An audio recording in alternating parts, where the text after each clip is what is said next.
Hello, class. Dr. Doom here. Oh, no, it's not Dr. Doom. Hold on. It's not Dr. Doom. It is me. Well, I just thought I'd throw in a little fun. Dr. Doom. It's me again. I hope everybody's safe. I hope everybody's family is safe and healthy. And I'd like to talk a little bit about the aftermath of the First World War. As you know, obviously this is from my world history class. As you know, the First World War lasted for 4 years between 1914 and 1918. At the end of that war, 25 million casualties. That is dead and wounded.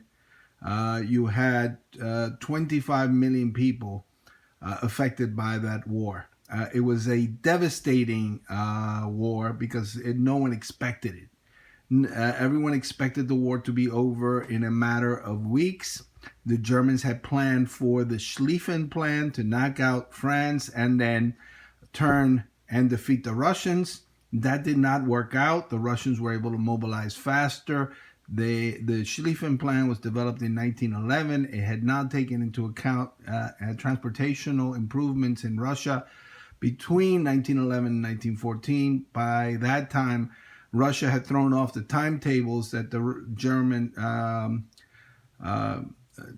staff had taken into account, and Germany was not able to sustain a large force in the West because they had to move troops to the east and stop the Russians from defeating the Austro-Hungarian army and taking parts of eastern Germany. The Russians were defeated by the Germans in the east, but in the west, the Germans were not able to defeat the French.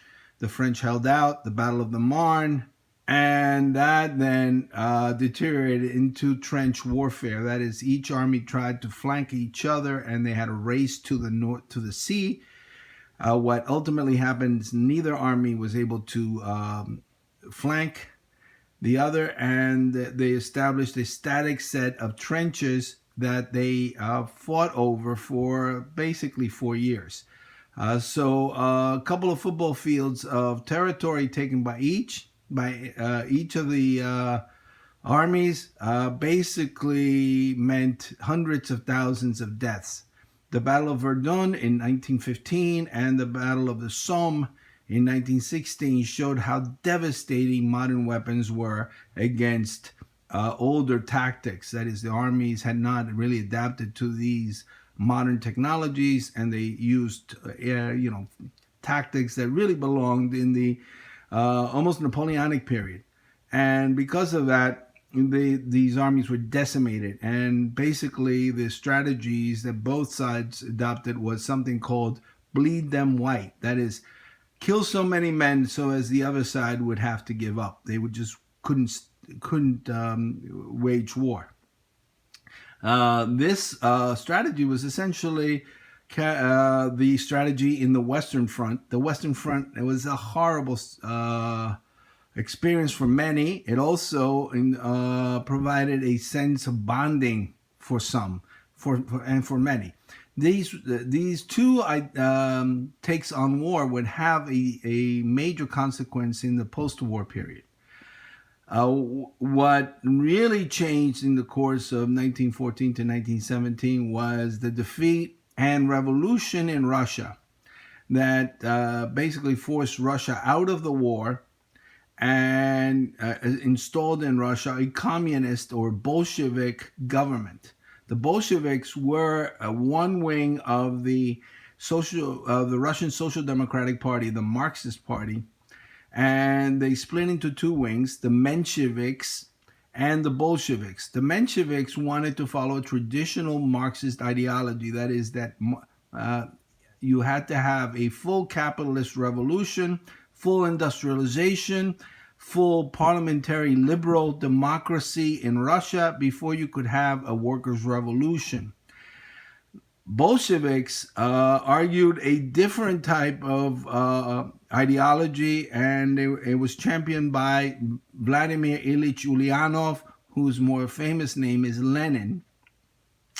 And Lenin argued that no, that Russia could actually uh, move beyond the capitalist phase by kind of pole vaulting it if Russia's workers were to be led by a cadre of professional revolutionaries. That ultimately won the day. Lenin was sent back to Russia by the Germans, who wanted to knock out Russia from the war. And Lenin, when he got to Russia, basically argued for immediate peace and had bread and land. So peace, bread, and land was his political platform, political agenda. And he was able to gain a great deal of support by arguing this. There were a series of attempts by the right to overthrow the provisional government, which had overthrown the Tsar in March of 1917. This ultimately destabilized the provisional government from the right. The Soviets, which were created in the wake of the March 1917 revolution, destabilized the provisional government from the left, because they were controlled by the Social Democrats, by the Bolsheviks and Mensheviks, and also the social revolutionaries. Ultimately, what happened is that the Bolsheviks tried to overthrow the government. They failed, but Kerensky, who was the leader of the Alexander Kerensky, who was the leader of the provisional government, basically had to release them and call them to help against a right-wing attempt to overthrow the provisional government. After that, the Bolsheviks bided their time, but by October, on the basis of the old Russian calendar, and November on the basis of the modern calendar, the Bolsheviks staged a coup. They overthrew the government, the provisional government, and took power. After that, Lenin moved very, very quickly to establish a peace with the Germans. It had varying levels of support and opposition within the Bolsheviks. Trotsky, for example, who was the head of the Red Army, wanted to have neither peace nor war. Basically, don't fight the Germans, but don't conclude a peace, and wait for the revolution to take place in Germany. As Lenin also foresaw the fate of the Russian Revolution is tied to a revolution that they thought as necessary in Germany.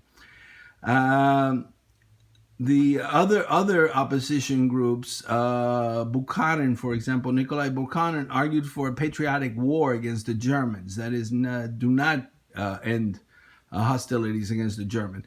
But Lenin carried the day. So at the Peace of Brest-Litovsk in early 1918, Germany basically took over a lot of territory, the Ukraine, for example, in Russia, parts of Belarus. The Bolsheviks basically gave it away, Lenin's thinking was, well, when there's a revolution in Germany, this peace will be scrapped and we will not need any peace with Germany, because we'll have peace, the workers will be in charge. The 1918 revolution that overthrew the Kaiser for a moment promised this kind of communist world revolution, but it didn't really take. There was a liberal democratic government established in Germany in 1918. By 1918, American forces had entered the war. Germany knew it was lost, and that basically allowed the Weimar Republic to settle a peace that would be negotiated at Versailles, the Peace Treaty of Versailles in 1919. I'll go over that next time. Bye.